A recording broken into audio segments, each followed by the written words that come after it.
qué nervios. Sí, sí, hasta que empezamos. Hola, buenas tardes. Bienvenidos, bienvenidas a la quinta sesión del ciclo Pioneras del siglo XX que desde el Servicio de Mujer e Igualdad del Ayuntamiento de Zaragoza organizamos en colaboración con Clásicas y Modernas, la Asociación para la Promoción de la Igualdad en la Cultura. Hemos hablado en días anteriores de Pilar Miró, de Matilde Ucelay, de María Moliner, de Anaïs Nin, y hoy vamos con una fotógrafa como es Frances Benjamin Johnston. Y para hablar de ella contamos con otra fotógrafa, artista, como es Lourdes Delgado. Buenas tardes, Lourdes Delgado. Hola, buenas tardes. Hola. Lourdes es doctora en Humanidades, nacida en Barcelona. Imparte clases de fotografías en el Instituto de Estudios Fotográficos de Cataluña y actualmente centra su investigación en la historia de la fotografía en claves de género. Es también fotógrafa profesional y artística y también imparte clases, es docente en la Escuela Universitaria de Diseño e Ingeniería de Barcelona.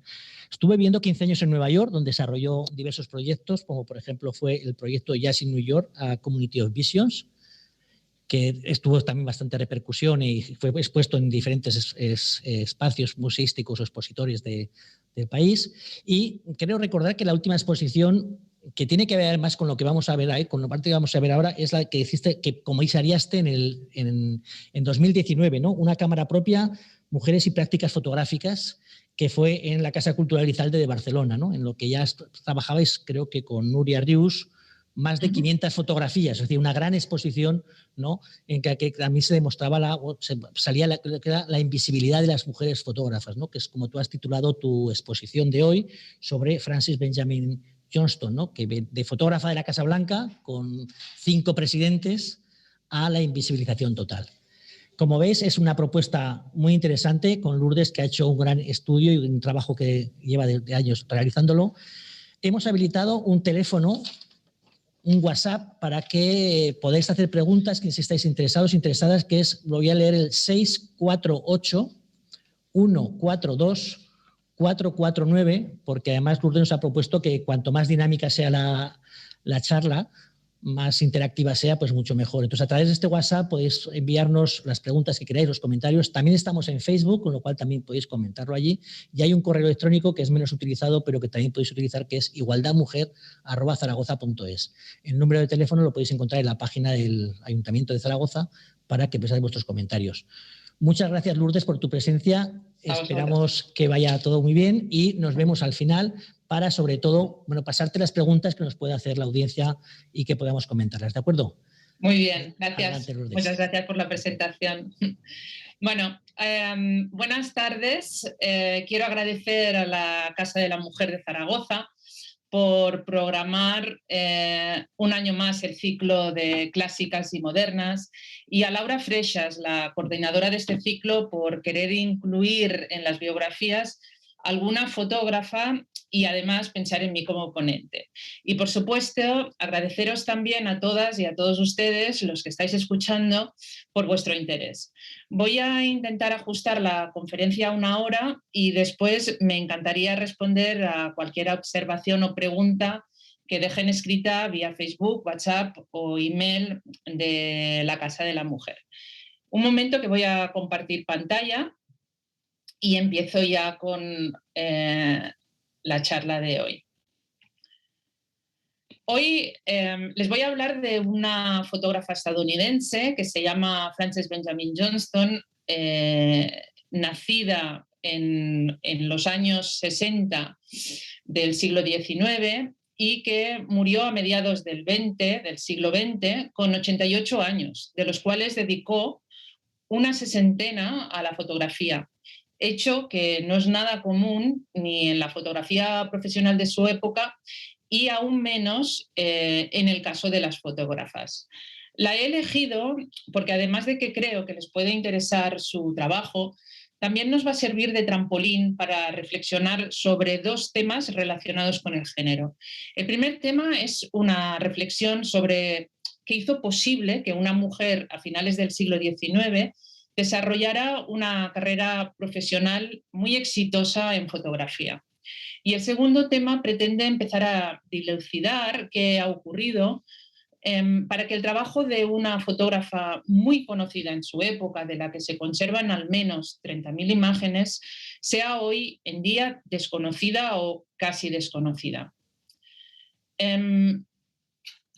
Antes de empezar a investigar sobre Frances Benjamin Johnston, como les debe pasar a una mayoría de ustedes, yo simplemente la relacionaba con un álbum de fotografías, el llamado álbum del Instituto Hampton, del que tal vez las dos imágenes más icónicas son esta de la clase de carpintería y esta de la clase de agricultura. Sin embargo, sin rascar demasiado, es apabullante la cantidad de fotografías de Frances Benjamin Johnston que pueden encontrarse en algunos archivos de imágenes y de periódicos y otras publicaciones. Un ejemplo es esta imagen que encontré en la que sería la Biblioteca Nacional de Estados Unidos, la Library of Congress, que es la que guarda una gran parte del legado de la fotógrafa. Es el retrato de Alice Roosevelt, una de las hijas del por entonces presidente de Estados Unidos. Esta imagen, con la firma de Johnston debajo, se publicó en muchos periódicos para anunciar el compromiso matrimonial de la señorita Roosevelt. Aquí solamente muestro unos pocos. Otra prueba de que era muy conocida son los múltiples artículos sobre ella que se publicaron a lo largo de su vida. He querido enseñar este artículo de 1903 por dos motivos. El primero, porque nos permite comprobar lo famosa que ya era a principios del siglo XX. Como si se tratara de un personaje ilustre, el artículo explica que Johnston había visitado la ciudad de San Luis, que es la ciudad donde se publica ese periódico, la semana anterior, y relata a quién vio durante toda su visita y da detalles también sobre su carrera. El texto va acompañado con un retrato de ella y también una imagen de su estudio. El segundo motivo para elegir este artículo es que nos permite comprender lo nueva que era la profesión de fotoperiodista. A Johnson la tildan de pionera y se refieren a pionera en general, de hombres y mujeres. Fíjense en el término que emplean para definir su profesión, fotógrafa de periódicos o fotógrafa de prensa. Y es que la palabra fotoperiodista aún ni existía.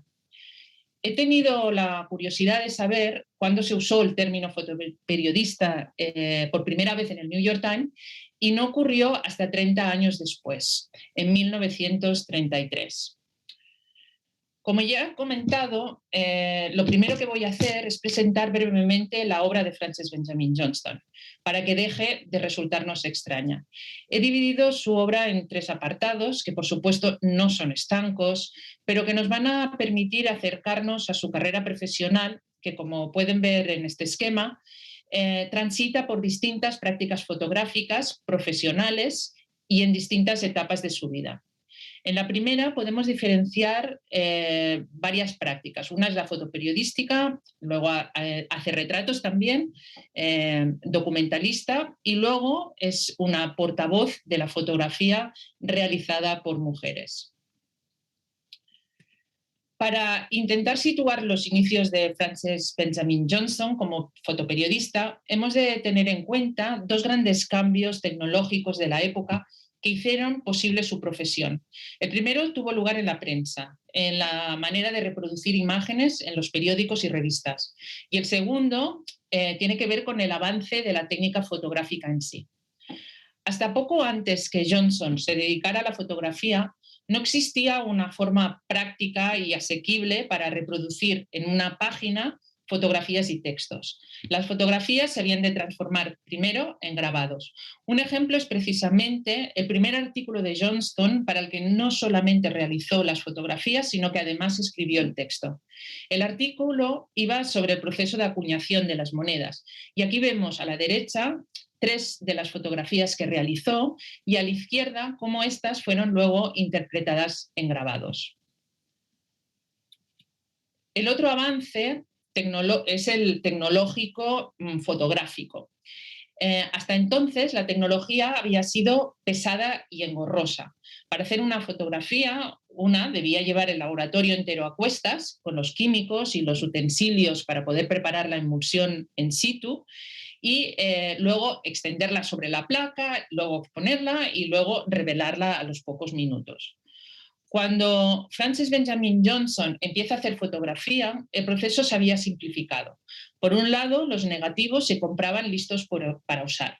Por otro lado, se podía hacer fotografías con cámaras mucho más simples, ligeras y baratas. Esto provocó que la práctica fotográfica creciera exponencialmente, ya que cualquiera, no solamente los profesionales, podían hacer fotografías. Otro artículo de sus inicios, escrito e ilustrado por ella, es este de 15 páginas sobre las cuevas Mammoth que se encuentran en Kentucky. Son unas cuevas de más de 300 kilómetros cuadrados, 8 cascadas, 3 ríos, 2 lagos, etc. Enormes. El artículo fue un éxito instantáneo y con sus imágenes luego se realizó una exposición y años más tarde se publicó un libro. Parte del éxito fue debido a que las fotografías representaron una proeza fotográfica. Johnston había podido iluminar los interiores de las cuevas sin provocar ningún desastre, como sí que había ocurrido con un fotógrafo anterior. Piensen que por aquel entonces no existía el flash electrónico, sino que se usaban unos polvos de magnesio que al encenderse explotaban y seguían quemando durante cierto tiempo.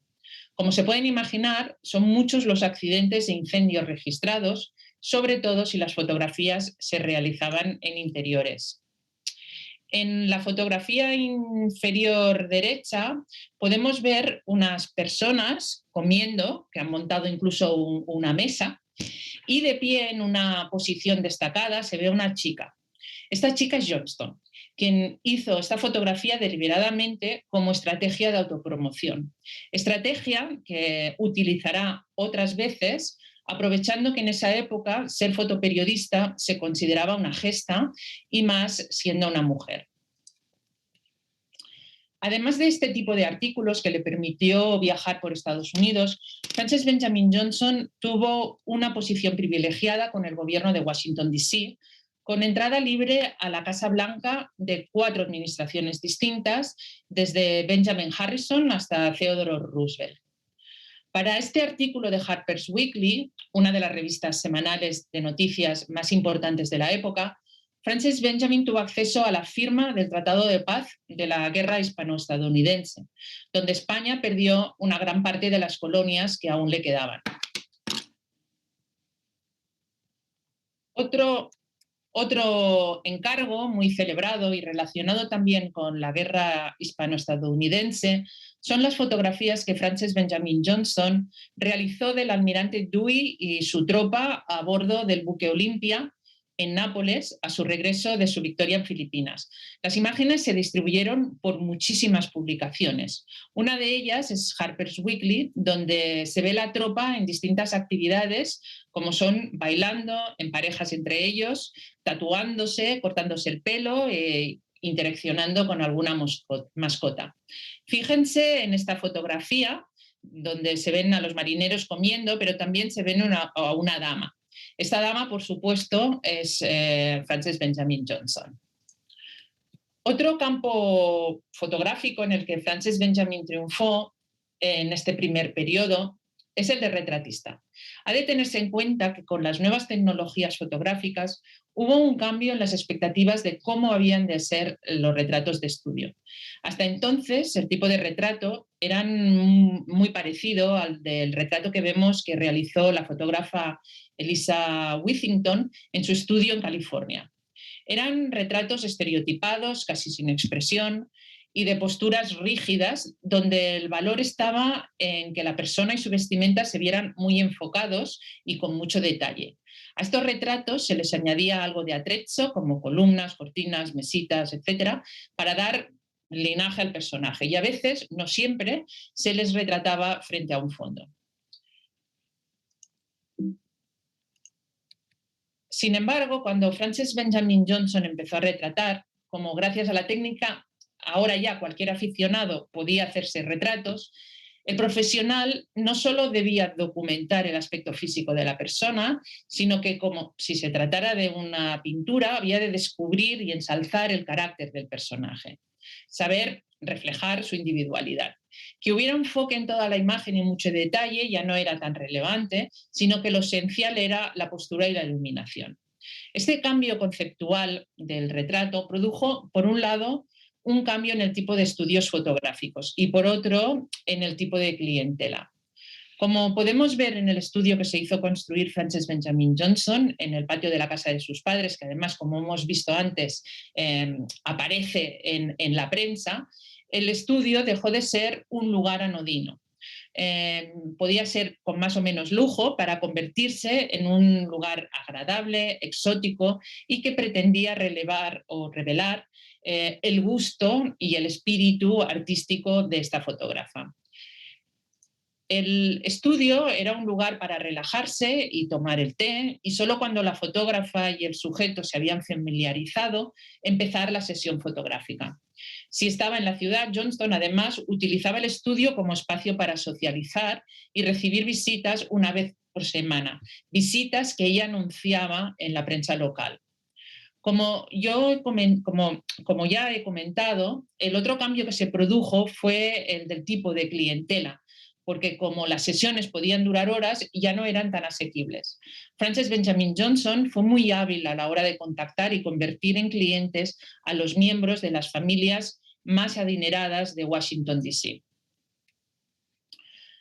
Johnston trasladó este nuevo concepto del retrato de estudio que hacia afuera, ¿no? Cuando iba a fotografiar a gente afuera.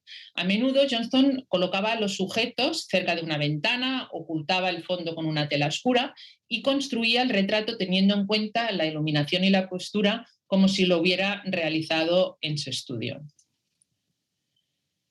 Este reportaje sobre los nuevos habitantes de la Casa Blanca fue publicado en The Ladies' Home Journal, la primera publicación en Estados Unidos que alcanzó el 1.000.000 de ejemplares. Lo he elegido por dos motivos. El primero es porque, disculpen un momento, perdón.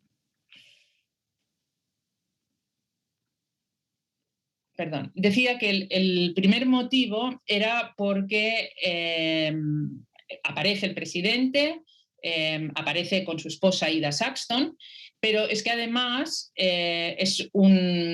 anticipa la fotografía que va a hacer en el siguiente periodo.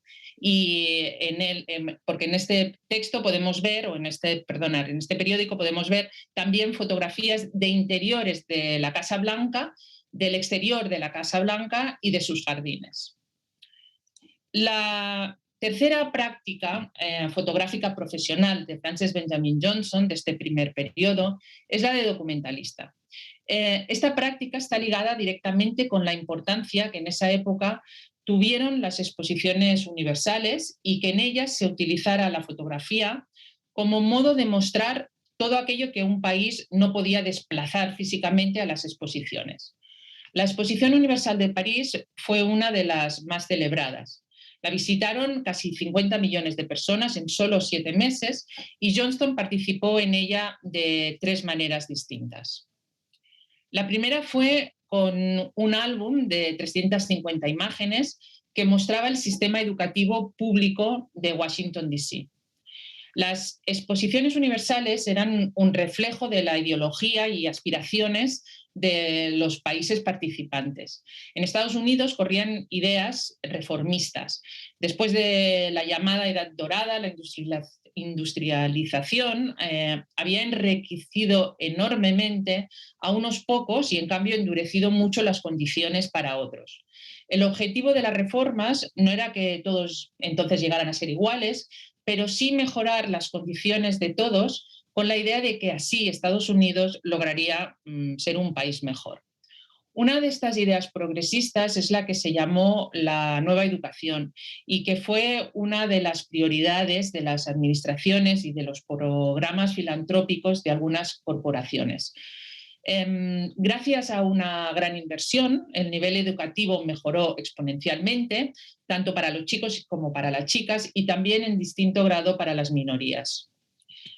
En la Exposición Universal de París, el gobierno americano quiso mostrar estos avances y sobre todo el éxito de algunos de sus programas, como son el de la llamada Nueva Educación, frente al analfabetismo de muchos otros países, como por ejemplo el nuestro.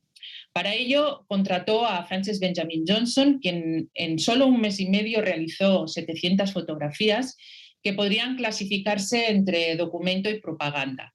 El resultado subrayaba los cambios pedagógicos, como son la escolarización de las chicas y las clases prácticas en lugar de seguir el libro de texto, la práctica deportiva femenina, las clases en el exterior, ya sean al aire libre o en visitas, como por ejemplo a museos.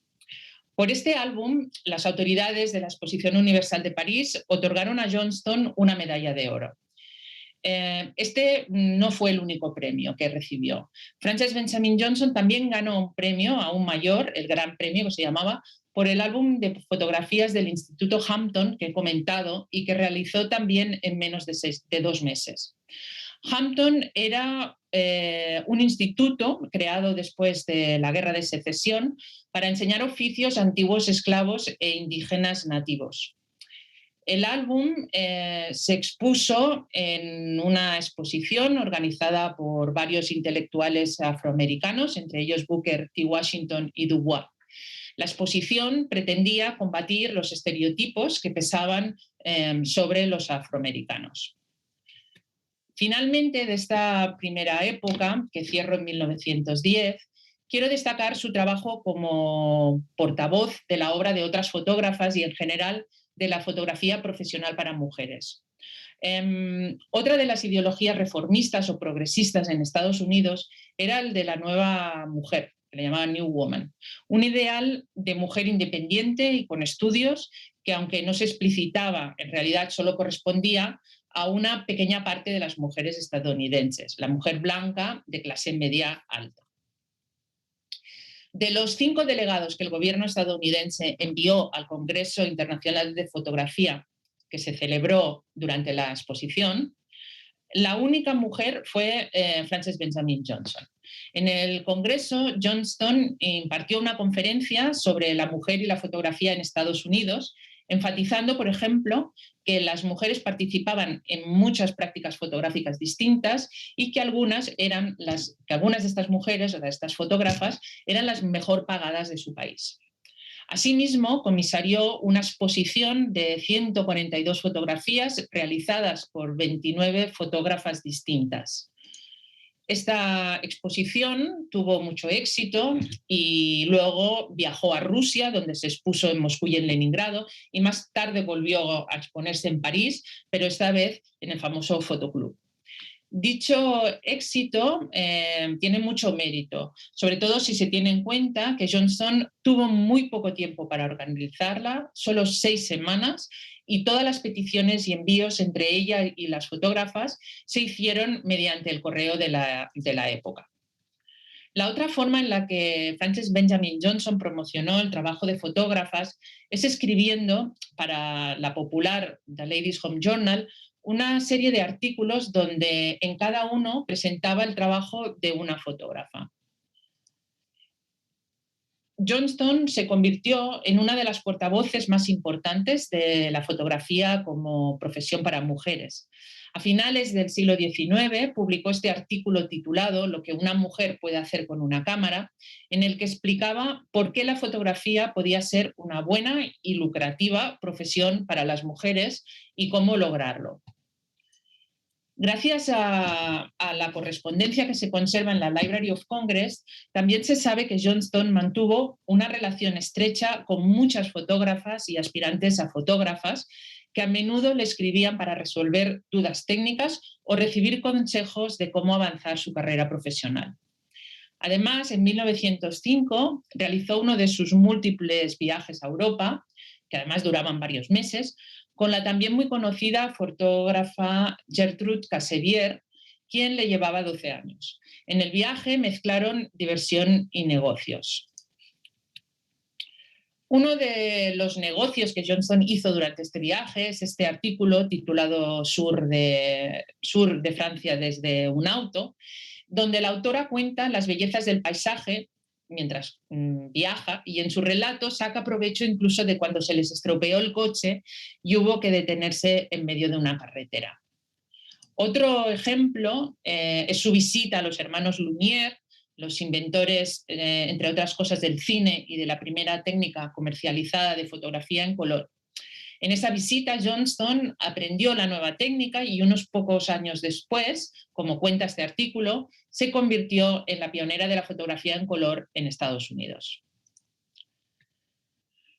Una vez visto lo conocida que Frances Benjamin fue en vida, voy a presentar sus siguientes 2 etapas profesionales de forma más breve para que nos quede suficiente tiempo para reflexionar sobre qué permitió que, siendo mujer, se convirtiera en una de las fotógrafas comerciales más importantes de su época y también cómo es posible que hoy en día nos resulte casi desconocida. Antes les he enseñado un artículo con retratos del presidente McKinley y su esposa Ida Saxton, en la que también aparecían fotografías de la Casa Blanca y de su jardín.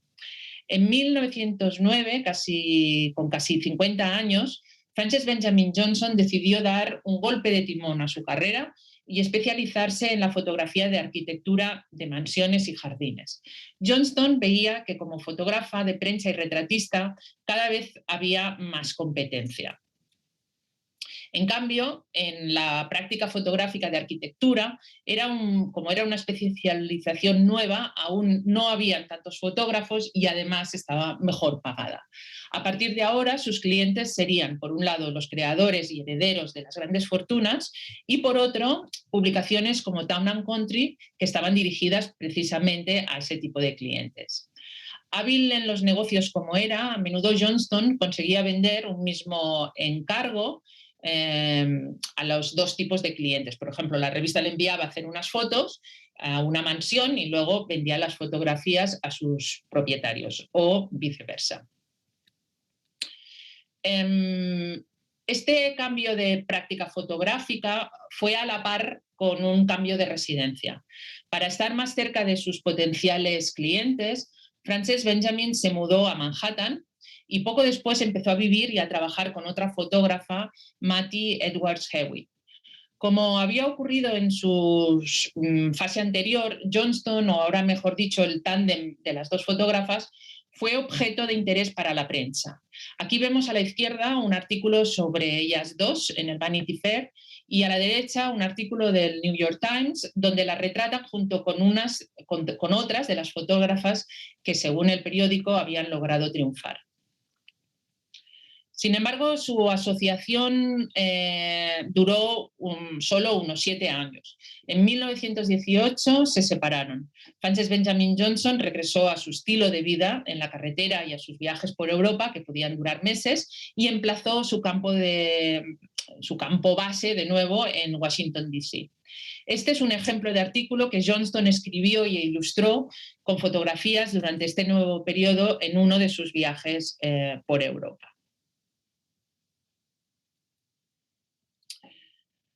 Otra vía profesional que desarrolló con mucho éxito en este periodo es la de conferenciante sobre jardines. En aquella época existía un movimiento filosófico llamado el City Beautiful Movement, por el que el embellecimiento de las ciudades y las viviendas era un valor no solamente estético, sino sobre todo ético. Es decir, creían que haciendo más bellas las ciudades, las casas y sus entornos, América sería mejor. Este tipo de pensamiento surgió como contrapartida de nuevo por las horribles condiciones de vida en las ciudades que se generaron por el desenfrenado desarrollo industrial de finales del siglo XIX. Aquí vemos el folleto que Frances Benjamin Johnson se autopublicó en 1920 algo, con un retrato suyo, una mini biografía y 5 propuestas distintas de conferencias sobre jardines. En las conferencias entremezclaba sus conocimientos sobre el City Beautiful Movement y con las conclusiones a las que ella llegaba al analizar los jardines que fotografiaba. Para ilustrar sus conferencias, Johnston pasaba una especie de diapositivas en color, que en realidad eran fotografías en blanco y negro, que ella hacía colorear con especificaciones muy precisas. Las imágenes resultantes eran, como puedan ver, eran más pictóricas que realistas, lo que coincidía con el espíritu de la arquitectura de jardines de la época y con las expectativas de sus clientes, que, dada esa condición socioeconómica alta que tenían conocimientos de arte. Johnston dio conferencias sobre jardines por todo el país. Las conferencias se anunciaban, como vemos aquí, en carteles y en periódicos. También realizó distintas exposiciones. Las conferencias también eran una estrategia comercial. Las buenas críticas le ayudaron a conseguir nuevas conferencias que a su vez atraían clientes potenciales, ¿no? Y entramos ahora en la última parte de la revisión de su obra, que empezó cuando tenía ya 63 años, edad para muchos casi de jubilación, y siguió hasta entrados los 80, con una vigorosidad creativa y de producción insólita en la historia de la fotografía. De hecho, ella dijo en una entrevista, y yo estoy totalmente de acuerdo, que de alguna manera todas las aventuras que había vivido hasta entonces habían sido la preparación para fotografiar este sur profundo que llama ella de Estados Unidos. Johnston recibió un encargo en 1927 para fotografiar una mansión en Fredericksburg, en Virginia, en el sur de Estados Unidos. Una vez finalizado su encargo, Johnston fue a explorar los alrededores y quedó fascinada por la arquitectura colonial que aún quedaba en pie. Johnston decidió quedarse varias semanas fotografiando por su cuenta. Su intención era fotografiar ejemplos de la arquitectura colonial vernacular y lo quiso hacer no solo por la historia que tales registros conservarían, sino también como herramienta de estudio para la restauración de un patrimonio que estaba desapareciendo. Voy a... a ver.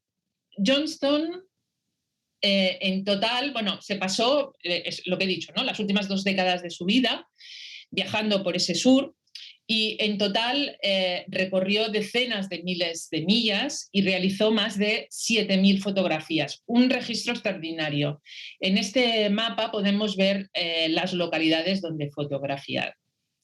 Voy a pasar algunas de sus imágenes y fíjense en los bordes negros de la fotografía, que en realidad son las marcas del negativo de una cámara de placas una vez se escanea, ¿no? Por lo tanto, lo que estamos viendo, y esto es muy interesante, es la imagen entera que compuso Frances Benjamin Johnson en su visor. Y esto nos permite apreciar la maestría que tenía en la composición. Para su proyecto de conservación, ¿no?, Frances Benjamin Johnson fotografió mansiones, casas y granjas, también construcciones que habían servido como casas para los esclavos, edificios abandonados y en ruinas, edificios públicos y religiosos, luego detalles ya sean de escaleras, de puertas, de hogares, de verjas, de paredes, de ventanas, etc. Les pongo esta cita que, además de parecerme preciosa, resume muy bien su vocación. En ella Johnston afirmaba que consideraba como el mayor cumplido que, a partir de sus fotografías y de una sola ojeada, tanto albañiles como contratistas podían decir qué tipo de trabajo hicieron esos primeros artesanos, ¿no? Y añade que herreros y arquitectos decían que sus fotografías eran guías inestimables para reproducir estructuras, escaleras y puertas coloniales. La relevancia de su trabajo fue entendida desde el primer momento por historiadores y arquitectos. Por mediación de la Library of Congress, Johnston consiguió un total de 6 becas por parte de la Carnegie Corporation of New York para hacer fotografías con el compromiso de luego depositarlas en la biblioteca. Con esas fotografías, más de 7.000, como he dicho, se creó un nuevo departamento, el de fotografía de arquitectura. En 1945, además, Johnston fue nombrada miembro honorario del Instituto Americano de Arquitectos. Johnston siguió viajando y fotografiando hasta entrados los 80 años y murió con 88 en la que fue su última base de operaciones, la ciudad de Nueva Orleans. Hasta ahora he estado hablando de la obra de Frances Benjamin Johnson, como en general se ha hecho hasta hace poco en la historia de la fotografía, al presentar un fotógrafo, o en este caso una fotógrafa. Yo también he hablado de ella como si no existieran circunstancias externas y personales que favorecieran o al revés impidieran el desarrollo de su profesión. Sin embargo, esto ya sabemos que no es cierto, ¿no? Ya en los 70, la historiadora feminista Linda Nochlin criticó cómo la historia del arte, al relatar las biografías de los artistas, los había descontextualizado, como si los logros artísticos fueran algo así como milagrosos, ¿no? Debido solo a que los artistas eran unos genios. En un ensayo muy conocido, titulado ¿Por qué no han existido grandes artistas mujeres?, Nochlin se preguntaba qué hubiera ocurrido si Picasso hubiera sido una niña. Si entonces el señor Ruiz, el padre de Picasso, le hubiera prestado tanta atención y estimulado tanto la ambición de la pequeña Pablita. Por eso, a la hora de pensar en una fotógrafa, yo propongo hacerlo teniendo en cuenta una serie de variables estructurales que interactúan con las llamadas esferas de género, que fueron especialmente marcadas a partir de la industrialización y que fueron determinando lo que era apropiado para cada género en las distintas épocas. Por supuesto, para cada fotógrafa, estas variables se relacionan entre ellas en jerarquías y asociaciones distintas. Por ejemplo, si evaluamos la variable fotografía en el caso de Frances Benjamin Johnson, ya he comentado que cuando ella empezó a finales del siglo XIX, el fotoperiodismo estaba en ciernes. Y eso claramente jugó a su favor. Al abrirse una nueva rama profesional en el campo de la fotografía, por un lado, de repente había más trabajo y por otro, las posiciones de poder aún no habían sido tomadas por los hombres. Otro aspecto a considerar en este cruce entre género y fotografía es que la fotografía como tecnología nunca fue considerada como algo que la mujer no debiera hacer.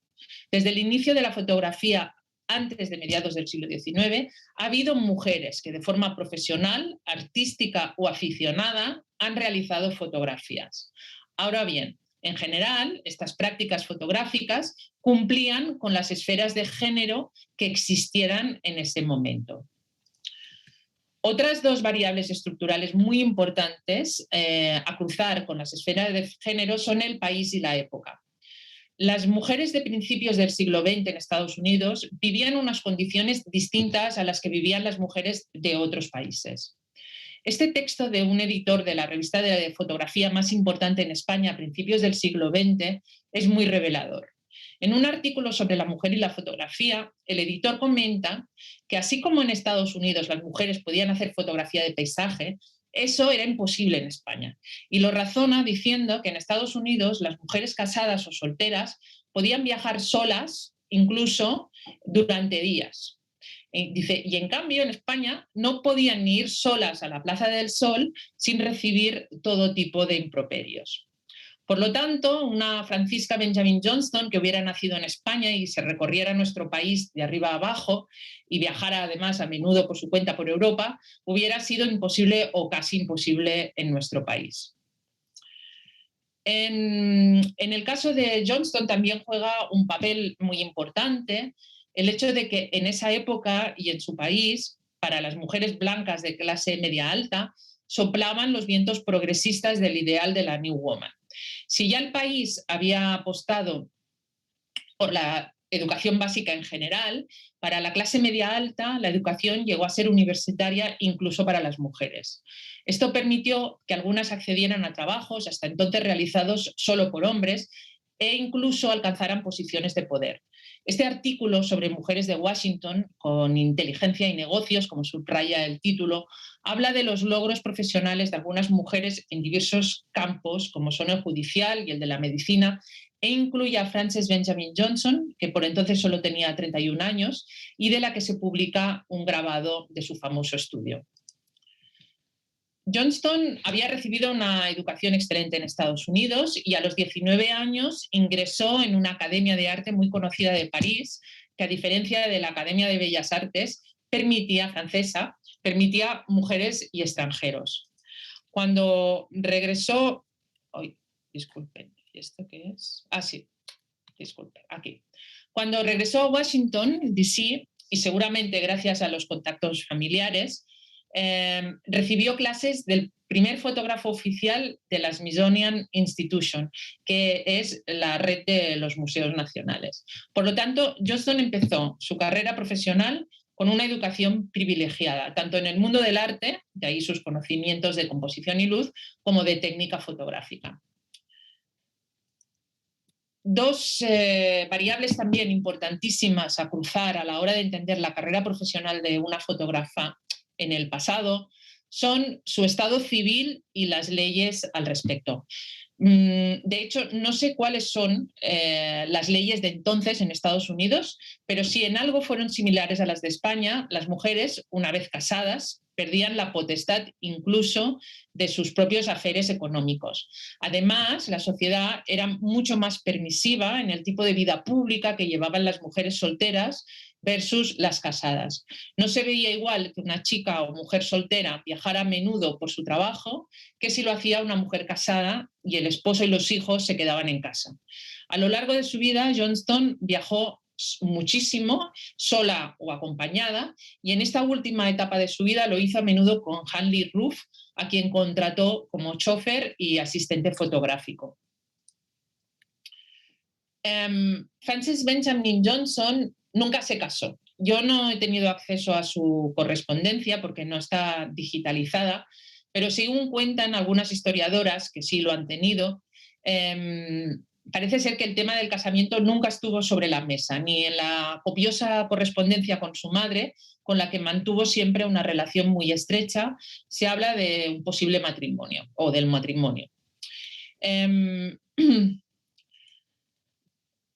Por último, para entender el trabajo de Frances Benjamin Johnson, ha de tenerse en cuenta lo personal. Si no hubiera una parte propia de la persona, si todo fueran condicionantes externos, no hubiera surgido una sola Frances Benjamin Johnson, sino que existirían varias, ¿no? Para empezar, seguro que el hecho de que su madre fuera una de las periodistas políticas más importantes de su época, en una profesión mayoritariamente masculina, le permitió tener la suficiente confianza para intentar ser lo que ella quería ser, pese a ser mujer, ¿no? Entre los muchos artefactos que adquirió la Biblioteca Nacional al comprarle sus archivos, hay un álbum de cuando Johnston era adolescente con recortes de noticias publicadas por su madre. Si no le hubiera dado importancia al trabajo de su madre, Johnston no hubiera creado el álbum, o al menos tal vez no lo hubiera guardado hasta su muerte. Además de esta influencia por observación, su madre la apoyó en todas sus decisiones. Con su madre viajó varias veces a Europa, tuvieron varios tipos de negocios, entre ellos inmobiliarios, y parece ser que al menos una vez le hizo de asistente fotográfica durante varias semanas, justamente para el álbum de Hampton del que les he hablado. Otro factor a tener en cuenta es que sus padres le debieron proporcionar los primeros contactos de clientes dentro de la élite de la capital del país. Además de la posición privilegiada de su madre, su padre era el director contable del Departamento de Tesorería del Estado. Con estos contactos y la educación que recibió, Johnston empezó su carrera con una clara ventaja respecto a otros y otras fotógrafas. Otro aspecto propio importante es la determinación de Johnston a trabajar cuando, dada su posición socioeconómica, podría no haberlo hecho. Como otras chicas de su círculo que viajaban a Europa una vez terminados los estudios, al regresar de París, Johnston podría haber seguido viviendo con sus padres, pintando a ratos y en las fiestas buscando pareja. En lugar de eso, a su regreso, Johnston empezó a dar clases en el Art Students League y a pedir trabajos como ilustradora.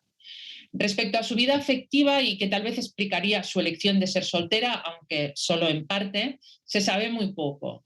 A partir de lo que he podido leer sobre las cartas, solo se podría afirmar que algunos hombres se dirigieron a ella de forma juguetona y que casi seguro tuvo una relación de pareja con Mattie Edwards Hewitt, la fotógrafa con la que vivió y trabajó en Nueva York.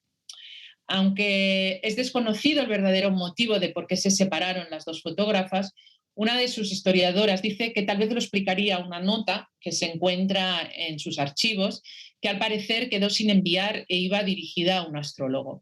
En ella, Johnston le decía que le daba miedo tener una relación con otra persona, ya que estaba acostumbrada a vivir sola e independientemente. Finalmente, quiero resaltar el sentido empresarial de Johnson, que tal vez, y digo tal vez porque en ninguno de los textos que he leído lo comentan, pudo haberse avivado por su padre. Figura que se presenta siempre como afable y concentrado en su trabajo administrativo y sin participar de los viajes y otras actividades de su esposa e hija. Y a lo largo de la conferencia he ido mencionando distintas estrategias de autopromoción que Johnston utilizó para conseguir más clientes.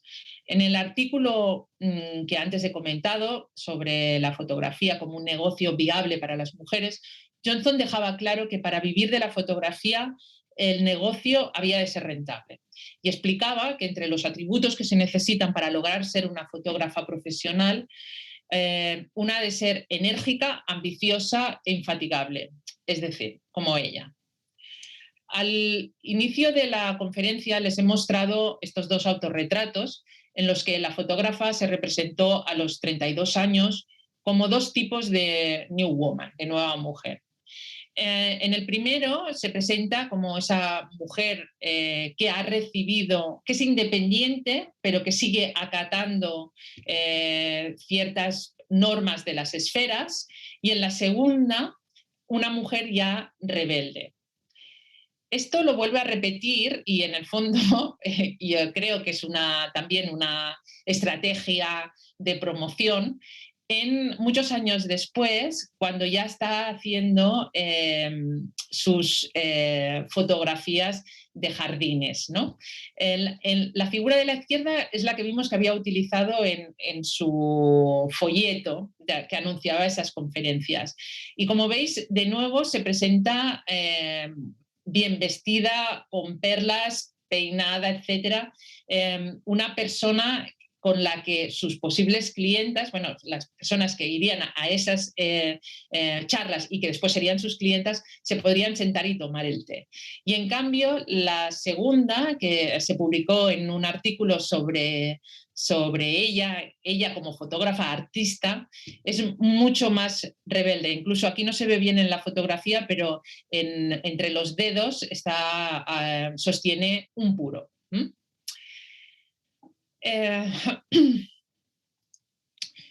Llegamos al último objetivo de mi charla, donde mi intención es reflexionar sobre el motivo o motivos que pueden haber hecho que una fotógrafa del calibre de Frances Benjamin Johnson, y además muy conocida en su época, y además de la que se tiene archivado miles de material, ¿no? Por un lado, siga siendo muy poco conocida, y por otro, que el público general la sigamos asociando tan solo a uno de sus trabajos, el álbum del Instituto Hampton, que en mi humilde opinión, y aunque me guste mucho, tampoco considero que sea el mejor. Aunque no voy a poder dar ni mucho menos una respuesta concluyente, porque hubiera implicado viajar a Estados Unidos para continuar la investigación, he creído interesante lanzar esta paradoja para cuestionar desde una perspectiva de género las construcciones de la historia de la fotografía, que seguro que en muchos aspectos son semejantes a las construcciones de las historias de otras disciplinas, como podrían ser las de la literatura o las de la ciencia. Desde sus inicios y hasta hace pocas décadas, el MoMA ha sido para la historiografía occidental de la fotografía una especie de creador de tendencias. Inaugurado en 1929, fue el primer museo artístico en potenciar la fotografía como arte y el primero en crear un departamento específico de fotografía. 3 años después de su apertura, ya organizó una exposición llamada Murales de pintores y fotógrafos estadounidenses, donde ponía en el mismo nivel fotografía y pintura, algo absolutamente insólito en esa época. En 1937, el MoMA organizó una exposición específica sobre la historia de la fotografía, con un total de 841 imágenes y otros artilugios fotográficos, como podrían ser cámaras antiguas.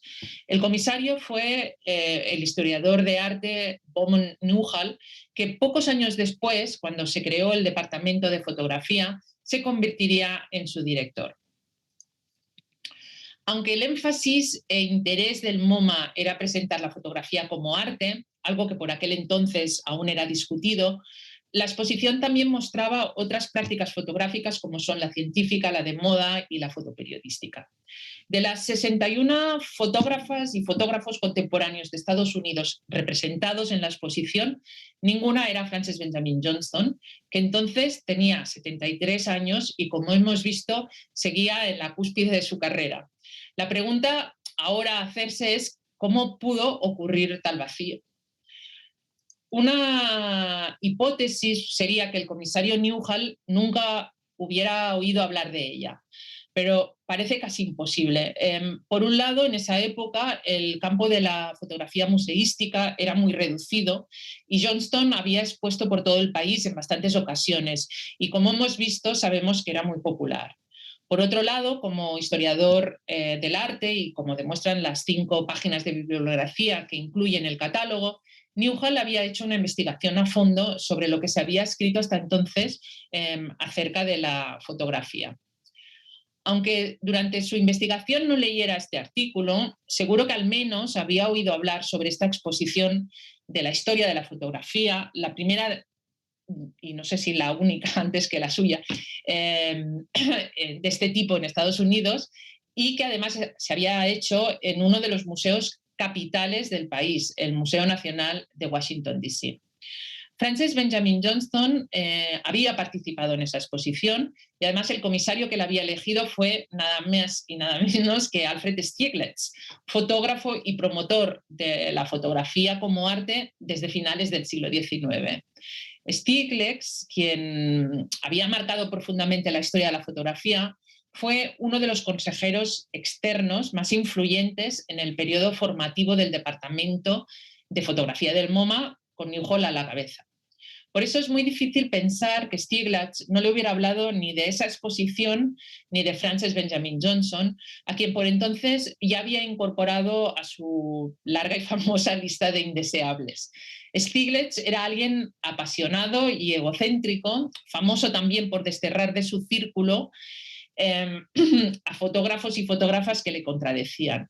Si Stieglitz al principio de la carrera de Frances Benjamin Johnston la había apoyado, con el paso de los años la desdeñó y hablaba mal de su obra. Por infantil que parezca, esto podría explicar que bajo la influencia de Stieglitz, Newhall no incluyera a Johnston en su exposición de 1937. Pero de todos modos, y a pesar de que todo apunta a que Newhall sabía del trabajo de Frances Benjamin antes de la exposición, como no tengo una prueba fehaciente, supongo o partamos de que no, y que la fotógrafa quedó en un principio al margen del canon de la historia de la fotografía por mero desconocimiento dentro del MoMA. Esta hipótesis ya no podría repetirse 12 años después, en 1949, cuando Bowman Newhall y el MoMA publicaron el que sería el primer libro moderno de la historia de la fotografía y de nuevo no incluyeron a la fotógrafa.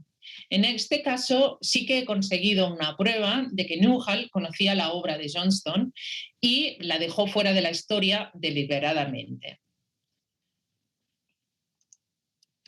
En el catálogo en línea de Frances Benjamin Johnston, en la Library of Congress, hay un listado incompleto de las personas que le escribieron y de las que se conservan sus cartas. Un listado de 1941 incluye el nombre de Beaumont Newhall.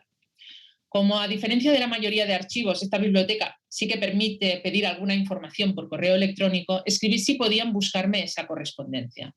El archivero encontró en la caja de 1941 una parte de 1941 solamente una carta, y es la que reproduzco aquí, de fecha de 13 de febrero de 1941. Aunque la carta es breve, de ella se puede extraer información útil para nuestra investigación. Primero, ahora ya sabemos que no se conocían personalmente ni tampoco se habían escrito con anterioridad. Es decir, en la investigación que Newhall había hecho para su exposición de 1937, si ya sabía de Johnson, no la había contactado para que participara. Segundo, la que había iniciado el contacto es Johnson y no Newhall, y lo había hecho justo con una carta anterior. Tercero, Newhall, antes de que Johnson le contactara, ya estaba, como escribe él, familiarizado con cierta cantidad de su obra. Y cuarto, que Frances Benjamin Johnston le había hablado de una colaboración y Newhall le respondía que recibía la idea con ganas y que esperaba recibir el material histórico del que le hablaba. Por material histórico, Johnston se debió referir a su último proyecto, el fantástico registro de construcciones coloniales en el que llevaba años trabajando. ¿Qué pasó entre ellos dos desde esa carta hasta la publicación del libro de historia de la fotografía 8 años después para que Newhall ni la mencionara? De momento no lo puedo saber. Por la carta de Newhall se deduce que la correspondencia entre ellos debía continuar, ¿no? Porque Johnston le debía de enviar las fotos que le había pedido de enviarle. Pero tampoco esto lo puedo afirmar porque no tengo pruebas. La investigación implicaría desplazarme físicamente a Estados Unidos y visitar 2 archivos, el del MoMA y el de Newhall, para encontrar las cartas correspondientes. A pesar del no saber, ¿no? Me atrevo a lanzar 2 hipótesis distintas. La primera es que Newhall recibiera algunas fotografías del proyecto del sur, pero no le gustaran y creyera que el proyecto de Johnston era irrelevante para la historia de la fotografía. Ese proyecto y todo lo que había hecho antes del proyecto, ¿no? La segunda hipótesis es que Newhall tuviera algún motivo personal contra Frances Benjamin Johnston a partir de la correspondencia que entablaron. Tal vez recibió las fotografías y luego se encallaron en la negociación. O a lo mejor Newhall le hizo una oferta a Johnston que esta creyó insultante y el intercambio subió de tono. No lo sé, todo son especulaciones. Lo único que podemos saber a ciencia cierta es que, como he dicho, 8 años después, cuando Newhall al menos conocía el último y gran proyecto de Johnston, Newhall la volvió a dejar fuera de la historia. Johnston por fin entró en el MoMA, es decir, en la historia de la fotografía, en 1966, cuando ya hacía 14 años que había muerto. Lo hizo gracias al álbum del Instituto Hampton, que como vimos, se había expuesto en la exposición de París de 1900. El álbum había sido donado al museo por Lincoln Kirstein, otra personalidad externa al departamento, pero con muchas influencias, quien afirmaba haberlo encontrado durante la Segunda Guerra Mundial en una librería de libros antiguos en Washington, D.C.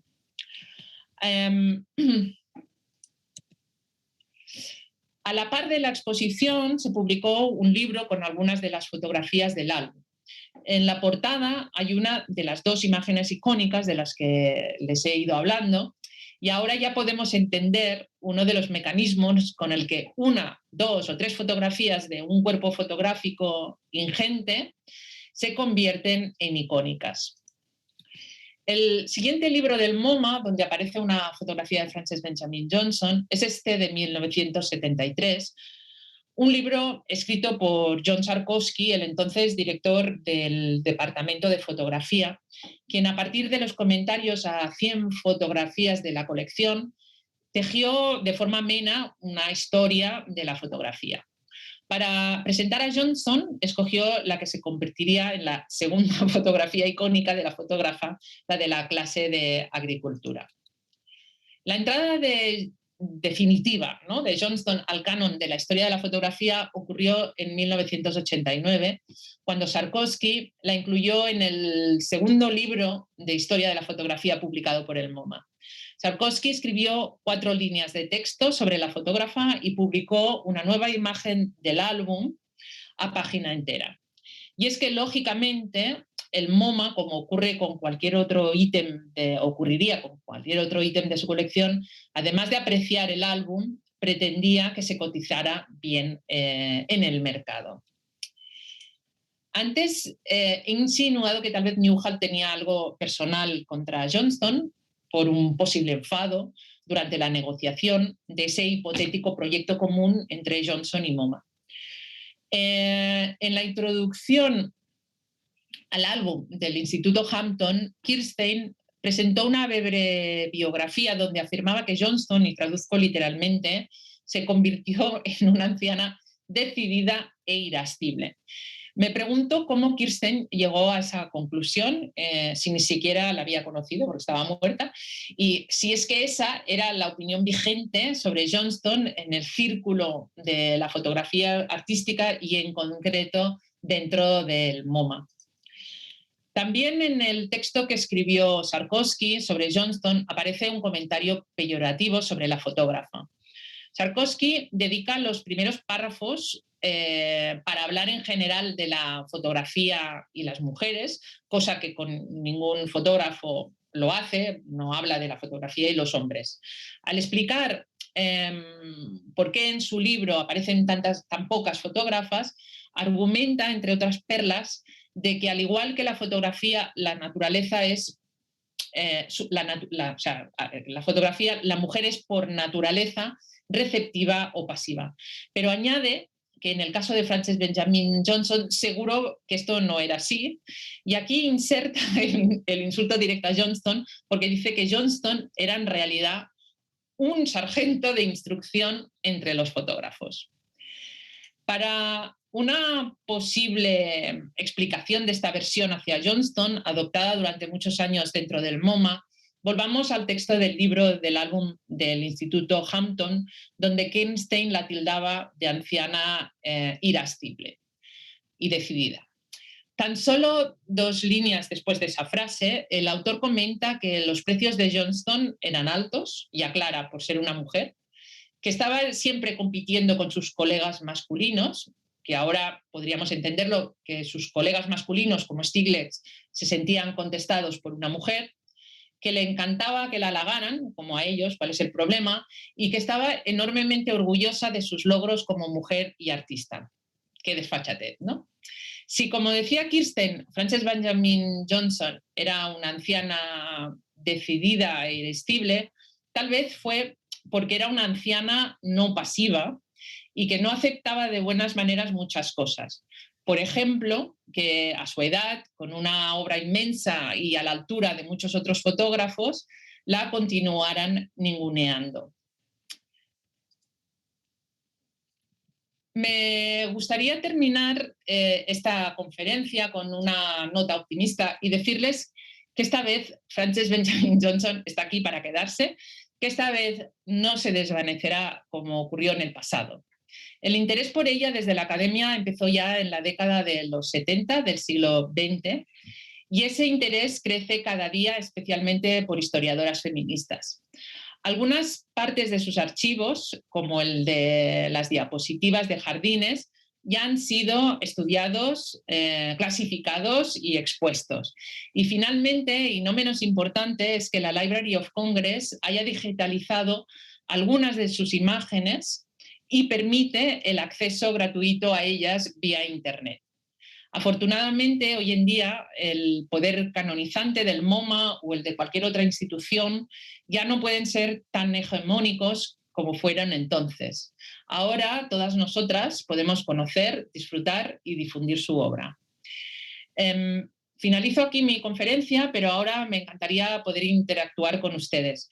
Por favor, escriban cualquier comentario o pregunta que tengan por Facebook o por WhatsApp o por el correo de la Casa de la Mujer y les contestaré ahora en directo. Muchísimas gracias por su atención.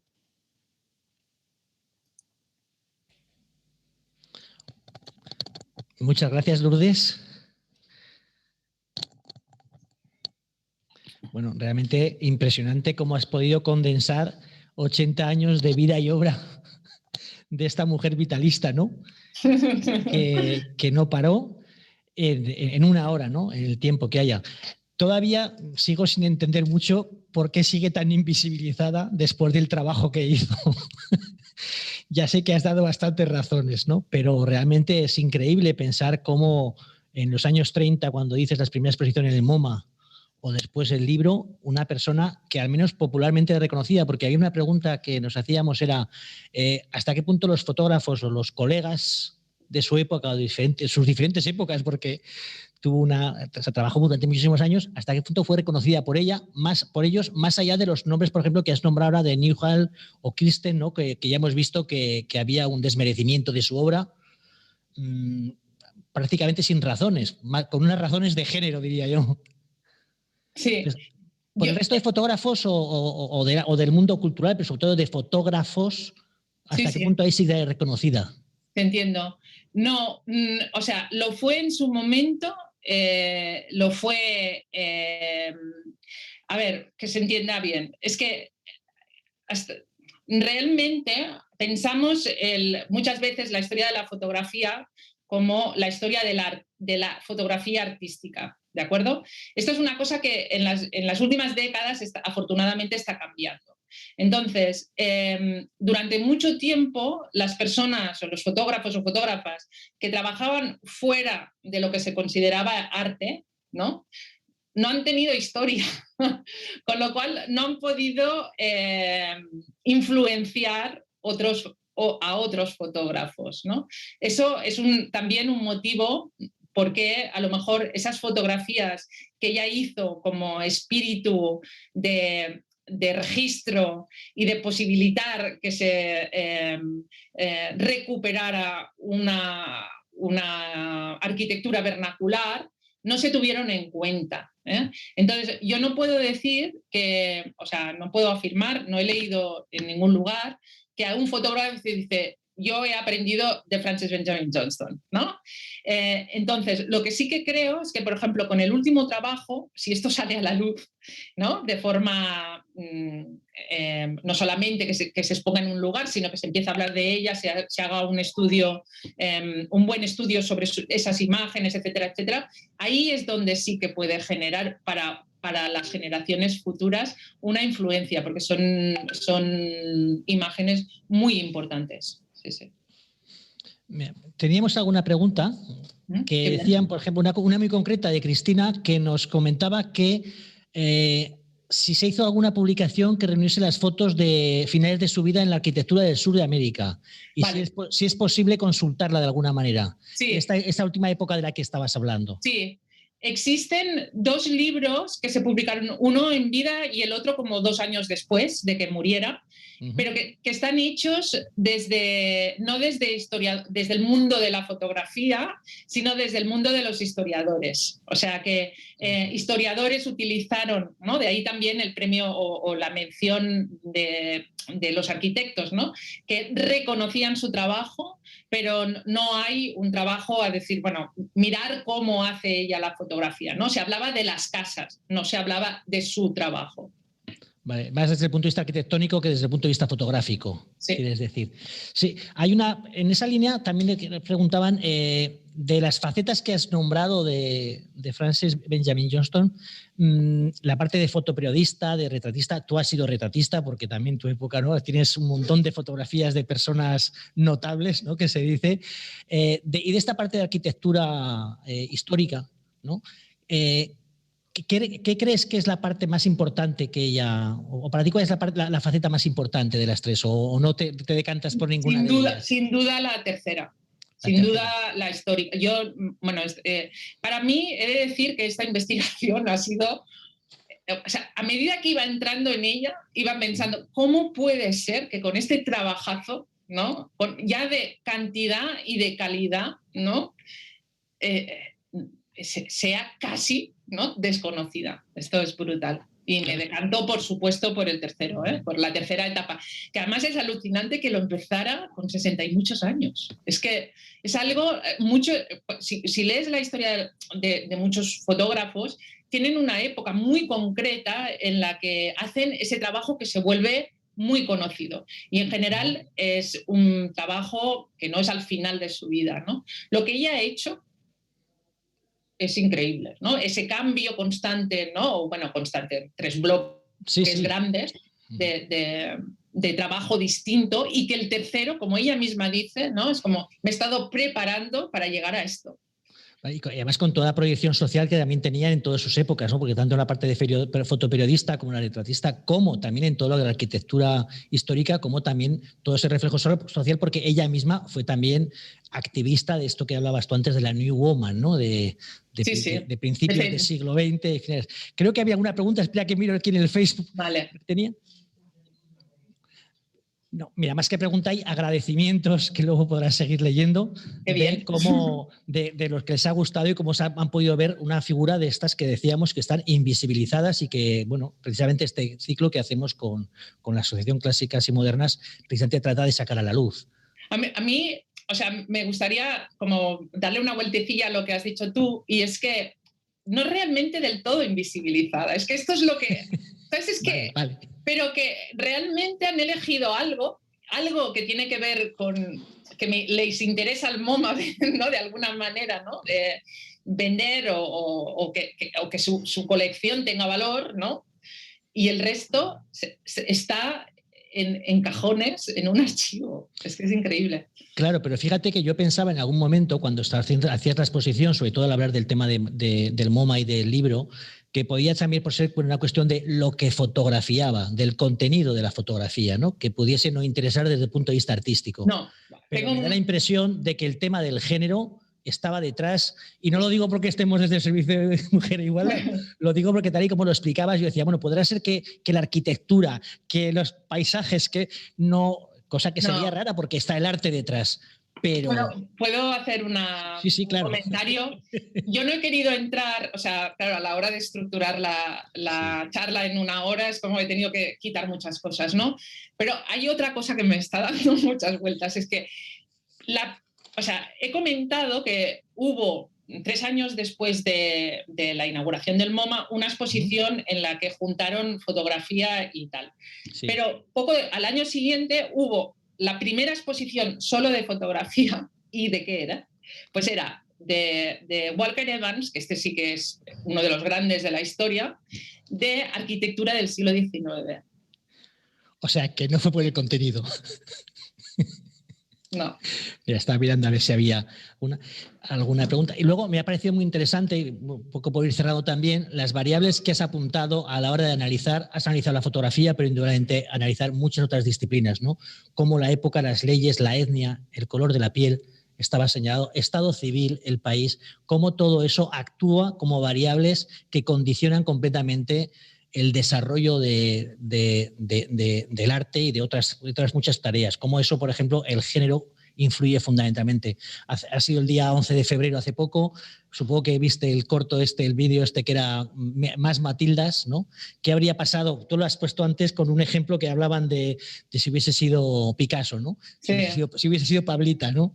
Sí. Bueno, pues de alguna manera se trata de conseguir referentes realmente para que siga habiendo muchos más referentes y que se vea la labor de las mujeres, pero ¿por qué ha sido importante? No porque haya que verla solo, sino porque es que ha sido importante y ha sido negada.